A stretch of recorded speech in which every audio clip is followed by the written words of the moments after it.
maging masikap. Magandang araw po, Pilipining Moreno! Maaari bang pumunta ka dito sa harap ng Astrana para pangunahan ng ating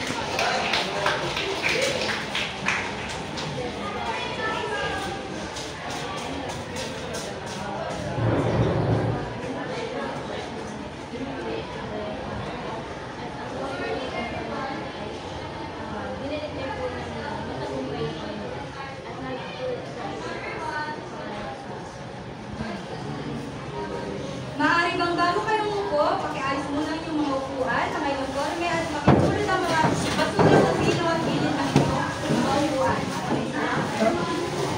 At nais kong malaman kung kayo'y naririto. Sa pangkagbit ng salitang rigor, nais kong malaman kung kayo'y naririto. Babanggitin pa inyong mga apelyido or pangalan at bibigyasin niyo ang salitang rigor. Mag-umpisa tayo kay Aguis. Rigor. Alvero. Rigor! Bataan. Bataan. Rigor. Bautista.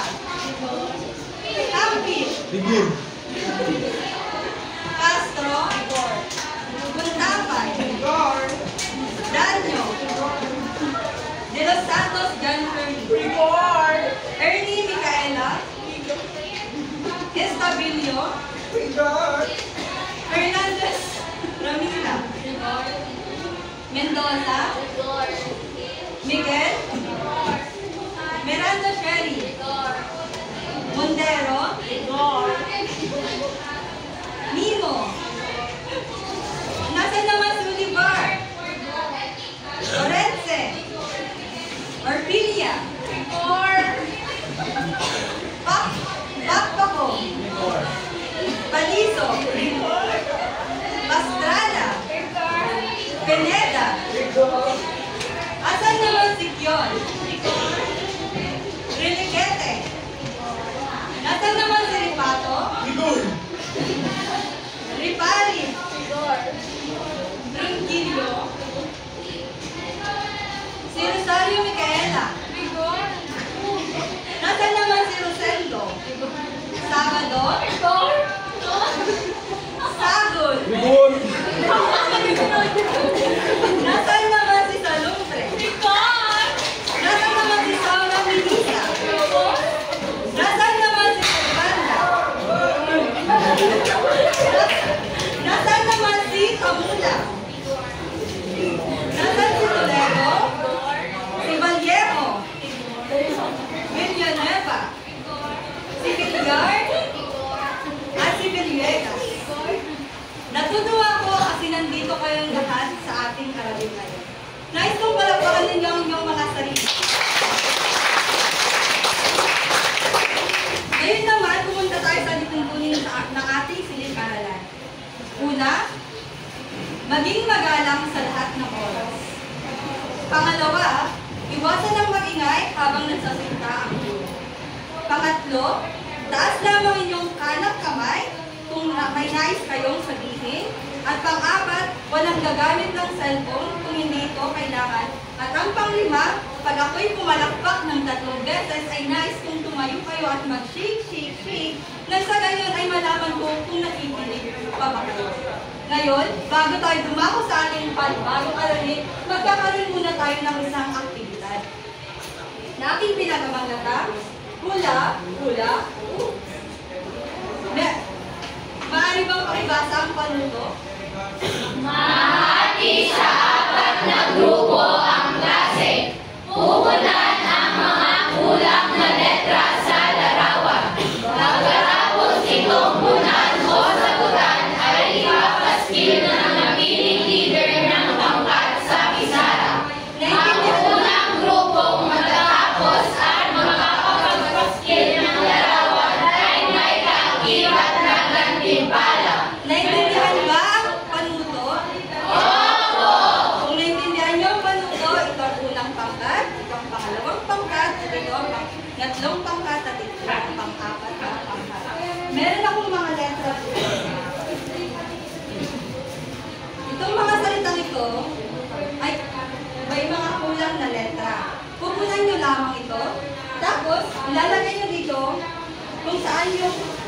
saan siya nakakabilang na larawan.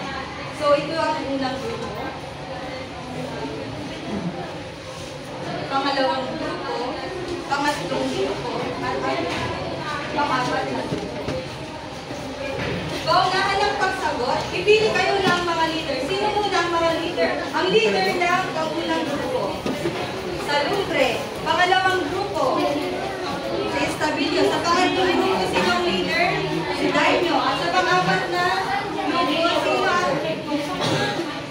sino ang si Pastrana na lalaki. Napagaling sila makapag-eleksyon. So, tukulan nyo ang mga nakukulat na letra dyan, at saka ipapasgay kung saan hawak sa larawan na ito sa bilang. Alam mo na salita. Maaari na magsimula, bibigyan lamang kayo ng 2 minuto para tapos sila. Bilis! Bilis!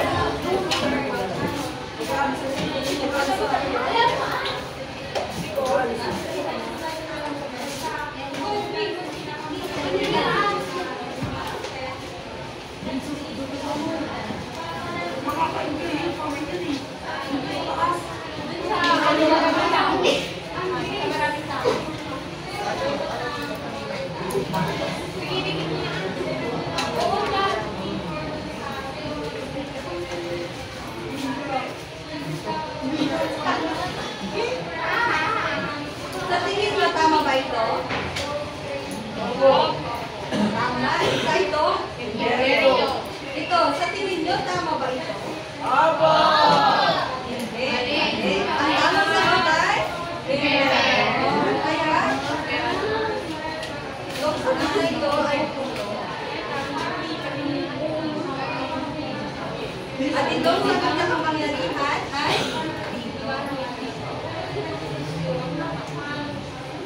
At ito naman ay? So, ibig sabihin itong imperyo, syempre mabubuo siya kung mayroong emperador. Syempre sa emperador mayroong kapangyarihan.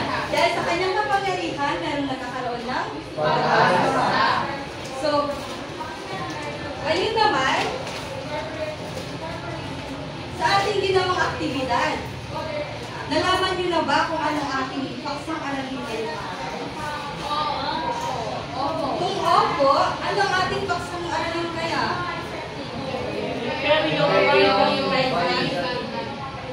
Tama, ang Imperyong Byzantine. Nasa inyong harapan, ito ang mga daloy ng ating aralin ngayong araw. Masusunod tayo kay Justinian, sa simbahang kontribusyon sa simbahang Kristiyano, sa kontribusyon ng Imperyong Byzantine, at susunod naman sa pagbagsak. Una-muna, titignan muna natin kung ano muna ang Imperyong Byzantine. Pwede ko ba makikita? Ang Imperyong Byzantine ang tagapagmana ng Imperyong Roman.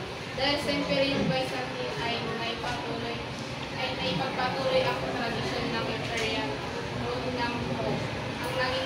Ang naging kabisera ng Imperyong Byzantine ay ang Constantine. So, ang Imperyong Byzantine, siya daw yung takapagmana ng Imperyong Roman. Naipagpatuloy niya yung mga Roman law, yung mga batas na ginagawa or inano noong Imperyong Roman. Ngayon naman, ang kabisera ng Imperyong Byzantine ay ang Constantinople. Para sa inyo, gaano kahalaga sa isang lugar ang magkaroon ng isang kabisera? Salumbre. Mahalaga po yung Constantinople sa Imperyong Byzantine kasi po, siya po yung nagbigay ng nagpalago ng kalakalan sa Imperyong Byzantine.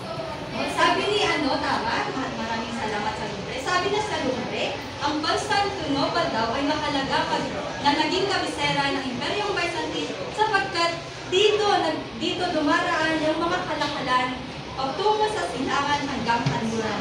Ibig sabihin, tulad dito sa Pangasinan, ang ating kabisera ay ang Lingayen. Tama po ba? Oo! Sa Lingayen po, makikita po natin yung mga naglalakiyang establishmento.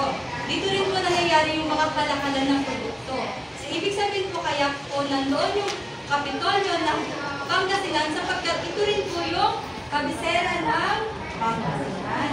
So, So, makikita po, ito po ang Constantinople. Yung nagbiliban po, yun po yung mapa ng Constantinople. So, sa Imperium Byzantine, syempre, merong namumuno dito. Sa tingin nyo, ano ang namumuno sa isang imperyo? Maxine? Emperador. Tama, isang emperador. Ang mga emperador sa Imperium Byzantine ay sinasabing sila daw ay tinatawag na isang autocrats. Sa tingin nyo, ano ang autocrats? Sa inyong ideya, Mondero.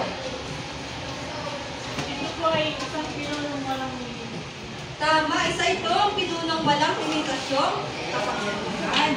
So sabi dito, ang autocrats ay ang mga pinunong naniniwala na may mala Diyos silang kapangyarihan.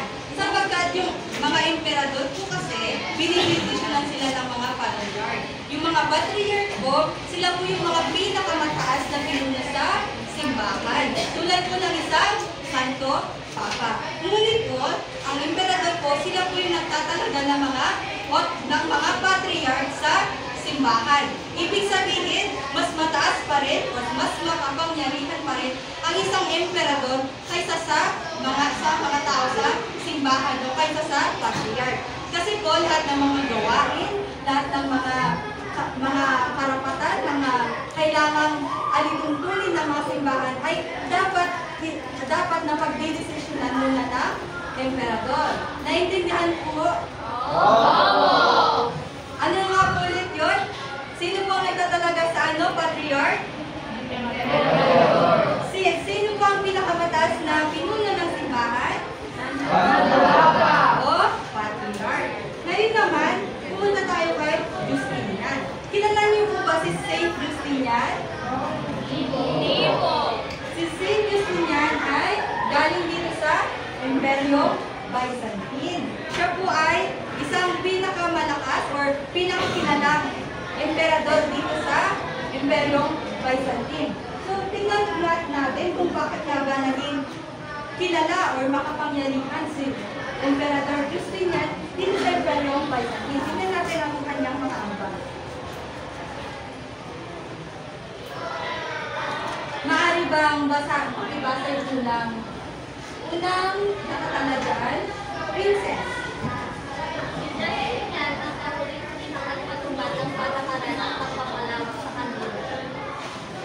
Maraming salamat, Princess.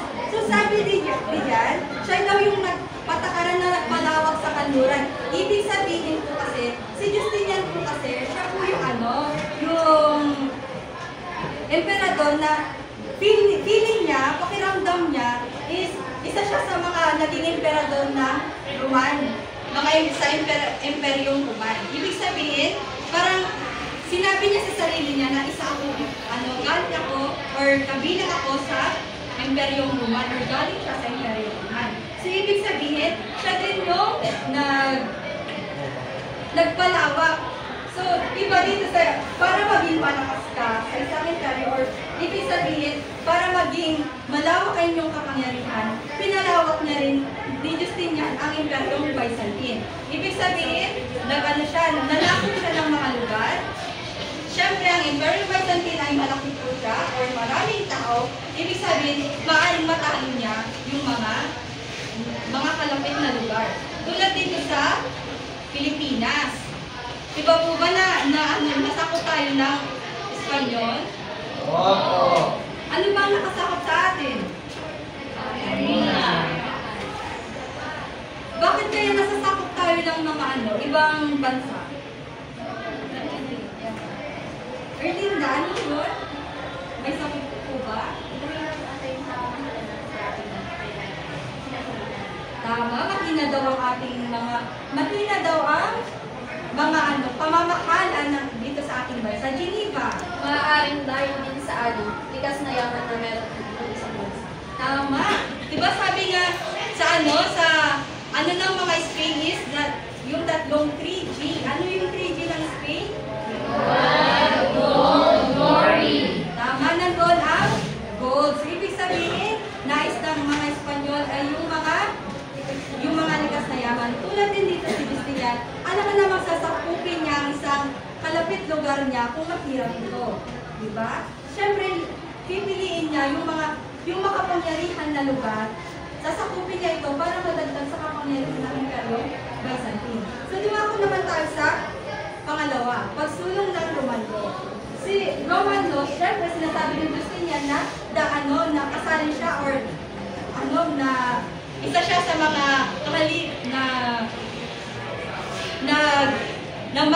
nagmana sa Imperyong Roman. So, dito, sinulong niya ang Roman law. Parang sinulat ulit yung mga batas dito sa Roman law. At itong Roman law, diba, sinakodigo niya. Parang sinulat ulit, or sa English is revision or revise. So, ibig sabihin, itong revision or revise na to, ang tawag na dito is body of civil law. Ano nga ba ulit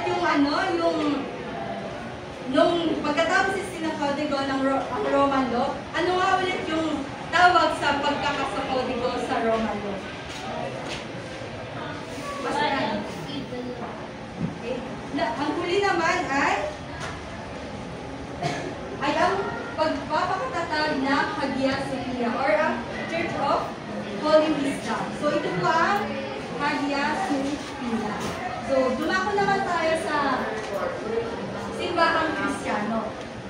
Ang tanong ko sa inyo, class, naniniwala ba kayo o dapat bang sambahin ang mga imahe, ang mga bagay na halimbawa sa Roman Catholic, dapat bang sambahin yung mga imahe ni Cristo or yung mga santo? Sino ang Roman Catholic dito? Tintin, ano sa palagay mo? Dapat bang sambahin yung mga imahe ni Cristo o yung mga santo? Yes, opo ma'am. Bakit? Bakit kaya kung sambahin? Hindi naman po sa sinasamba. Parang bigyan respeto na lang po natin. Kasi ito po yung parang kinadislan po natin na tradisyon po ng aming religion. Tama. Maraming salamat, Tintin. Ginny, ba may karagdagang sagot? Para po sa akin is hindi nararapat na sinasamba ang isang santo sapagkat ayon nga sa ikasampung utos ng Panginoon is huwag dapat natin sinasamba ang mga Diyos-Diyos at ang mga gawa ng tao dahil siya lang ang dapat natin sinasamba at siya lang ang natatanging Diyos. Sino pang may karagdagang sagot? Jenny Lynn.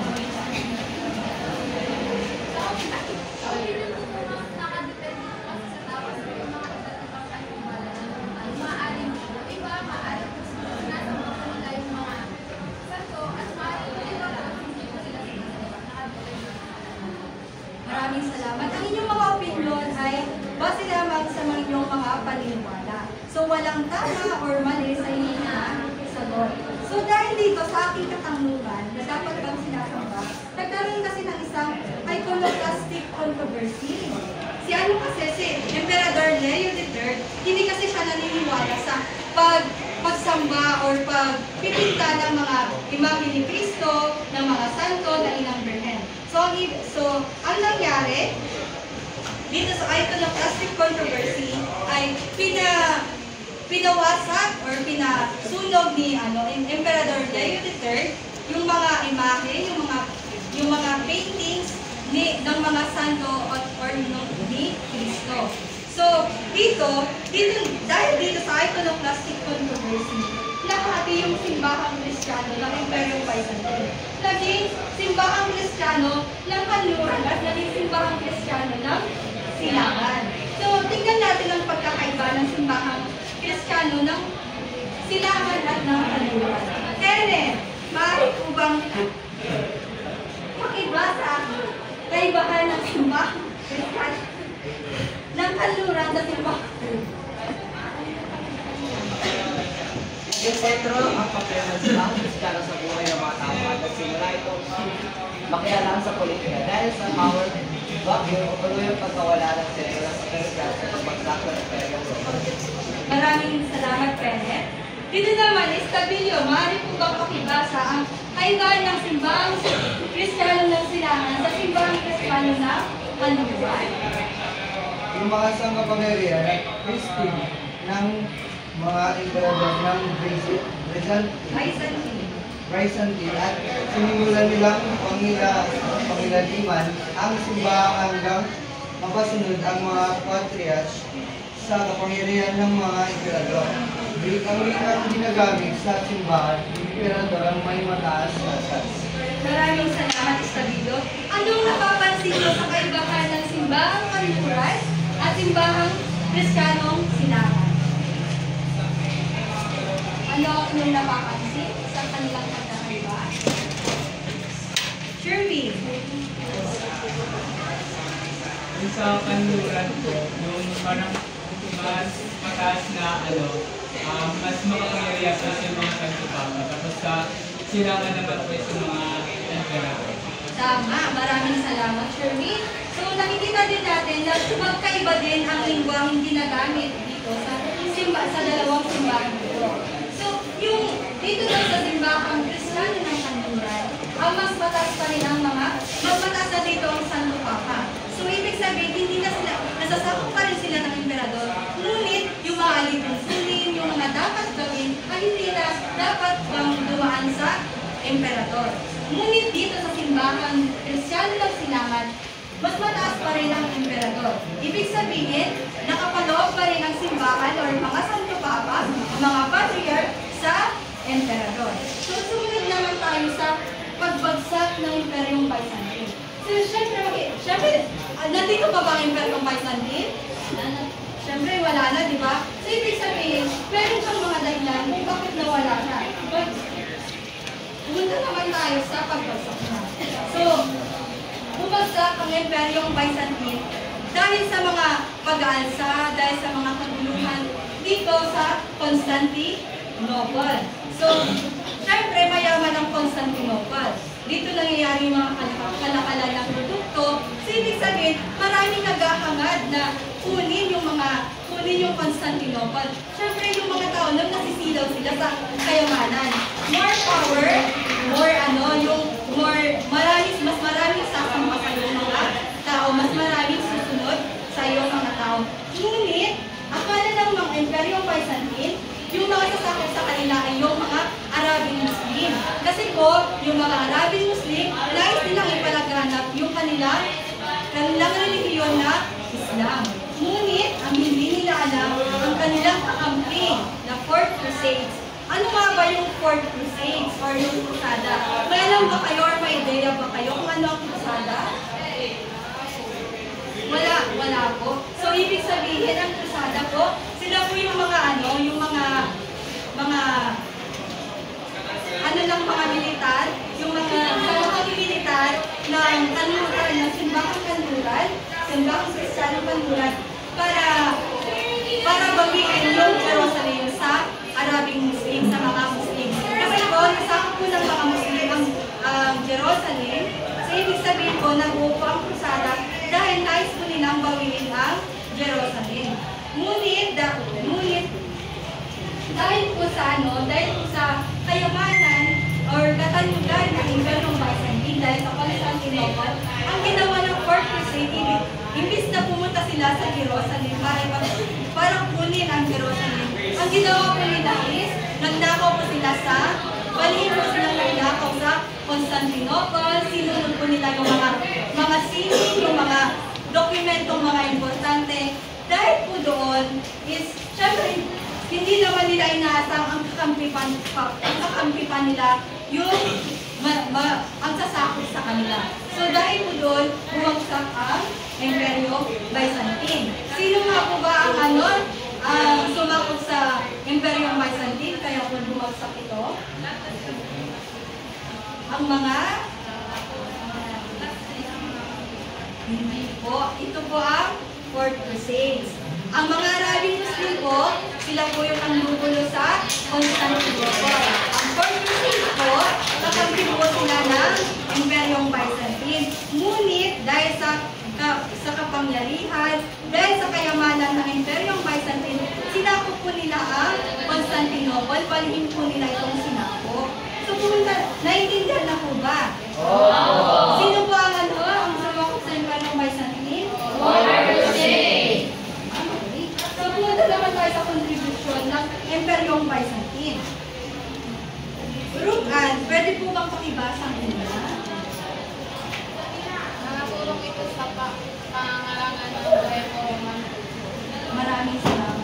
Siyempre, dito sa Greco-Roman culture, ito po kasi ay parte ng Europe. So, dahil sa kalakasan ng Imperium Byzantine, napangalagaan nila ang Greco-Roman culture. Ang pangalawa naman, pwede po bang pakibasa, Mr. Paniso? Patuloy ang sistema ng justicia na base sa Roman. Diba nga si Justinian, sinatotito niya ang Roman law. So, ibig sabihin, nagpatuloy pa rin yung Roman law kahit na wala ng Imperium Roman. Ang pangatlo naman, maaari bang pakibasa, Disney? Pangatlo po, mahalaga ang papel na ginampanan ng literatura at filosofia ng Siyempre, malaki talaga ang kaalagaan ng papel na ginampanan ng literatura at filosofiya sa Greece. Siyempre, nakikita naman natin yung mga kilalang literature at philosophies ay nanggaling sa Greece. So, pang-apat naman is, pakibasa po, Miss Danyo. pagtatanggol, pagsusulong at pagunlad ng simbahang Kristiyano. Siyempre, nakikita natin ang reliyon nila sa Imperium Byzantine ay sa Kristiyano. Ang reliyon po ng Imperium Byzantine ay Kristiyano!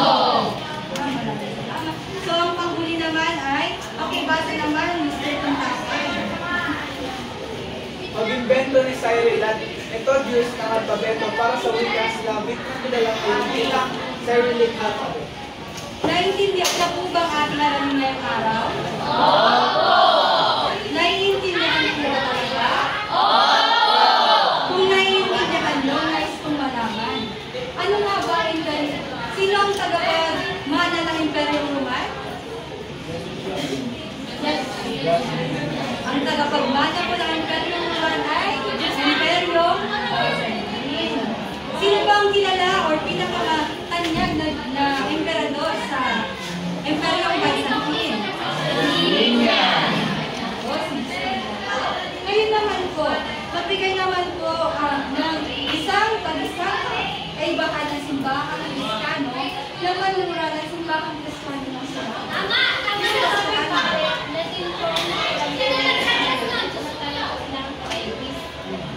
Maraming salamat. Sino pa ang ibang sagot? Sa Lungre. Ano po, mas sa simbahang kanluran po, mas mataas po yung pagpapatas sa silangan po yung emperador. Tama, magaling. So, kung naman tayo, paano nga ba bumagsak ang Imperium Byzantine? Sino yung ulit ang sumakot sa kanila? Tama, Fourth Crusade. Ngayon naman, ano naman ang kontribusyon ng Imperium Byzantine?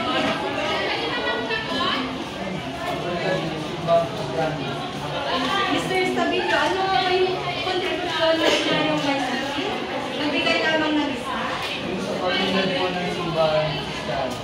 Maraming salamat. Meron pa po ba? So, ngayon naman, ating tatanungin, paano niyo papakalagaan bilang isang mag-aaral or bilang isang tao na lamang ang mga pamana ng ating mga ninuno? Paano nga ba natin papakalagaan ang mga pamana ng ating mga ninuno? Miss Alvero.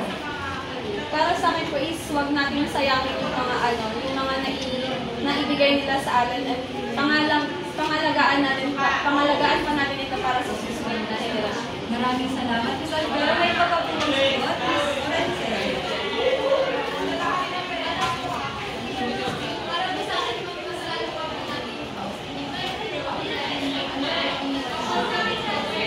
Maraming salamat. May pagkapulang sagot? Wala na po. So, ibig sabihin, tumawa naman tayo sa isang pagsusulit dahil kung malaman kung may sagot ng bangaba. Ngayon naman,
ipasa na lamang po sa harapan.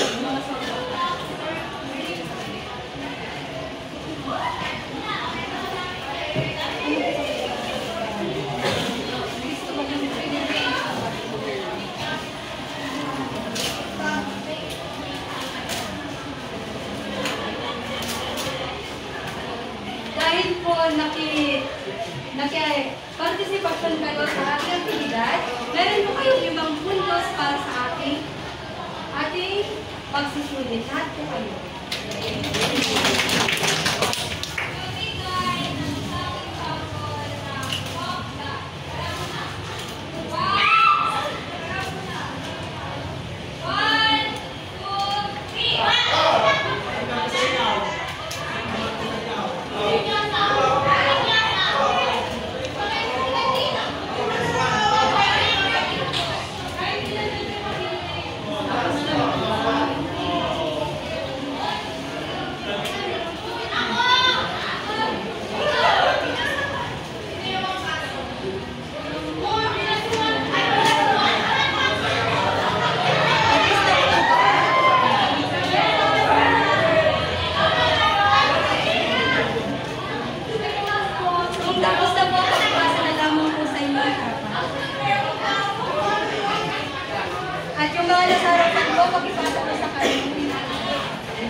Ngayon naman po, dumako tayo sa ating kasunduan. Ito naman ang ating kasunduan sa inyo.